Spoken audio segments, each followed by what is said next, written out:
All right, Ed, Rick Perry's named to the list of those who are being considered for cabinet positions who want to all but eliminate their agency. In Governor Perry's case, it would be the Energy Department. If you think about it, that's kind of like what Scott Pruitt has been rumored to be looking at to run the EPA, Tom Price, Health and Human Services, Betsy DeVos over at the Education Department, to all but turn upside down, if not turn around and away the very institutions they're expected to run. Let's get the read of all of this with Lisa Boothe of High Noon Strategies, the president there, John Tatum, Genesco Sports Enterprises president, CEO, big GOP bundler, by the way, and Atima, Omara, the Democratic strategist. Lisa, to you first, then.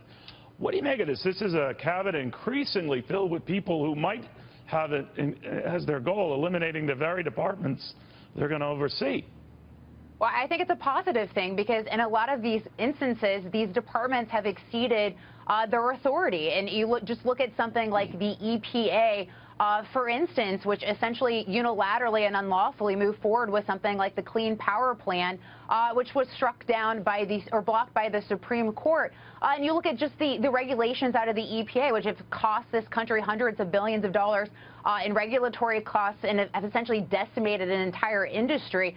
You look at the Department of Energy under President Obama, which has issued in just 1 year alone more efficiency rules than the Clinton administration did during the entire time Bill Clinton was president, or in the Interior Department, shutting down more federal lands than we've seen before, cutting off energy exploration. I think energy is one area where Donald Trump has signaled an entirely different approach than President Obama, one that's going to pursue jobs and encourage energy development and economic development that we didn't see under President Obama. And I think Rick Perry would fit that mold, coming from an energy-rich state who also strongly enforced energy production as governor.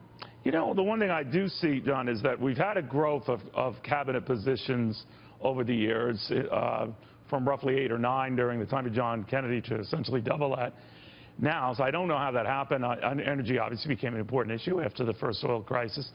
But on and on we go. Education a priority, then Jimmy Carter, and obviously to advance it. So is this sort of this administration to come and its view, we've got simply too many agencies here?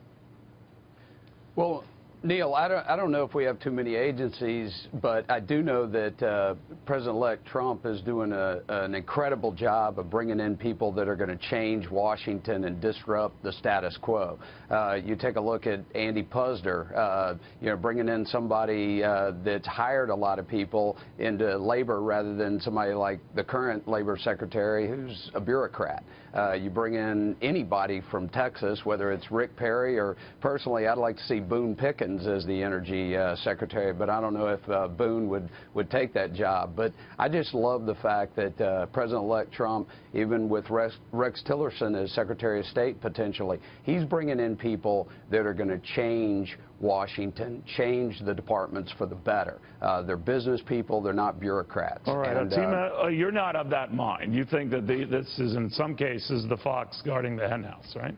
Well, yes. But I actually have a question on Rick Perry in that regards, because, is he really, Trump really trying to make some of these appointments to actually, as he said, quote unquote, drain the swamp, when, Rick Perry is the former governor of Texas. That's a state that has really benefited from the shale gas revolution that happened in the early 2000s, something which in part the Department of Energy researched and supported and funded. So would he come in there, Rick Perry, and be a big advocate of many of those policies and projects that actually have been financially successful for several states, and become in line of a bureaucrat, something of which Trump has criticized in the past? Yeah, we don't know. It's a little too early. We'll watch closely. We've got so much breaking news, guys. Keep an eye on Trump Tower. So if you'll indulge me, thank you again for popping by.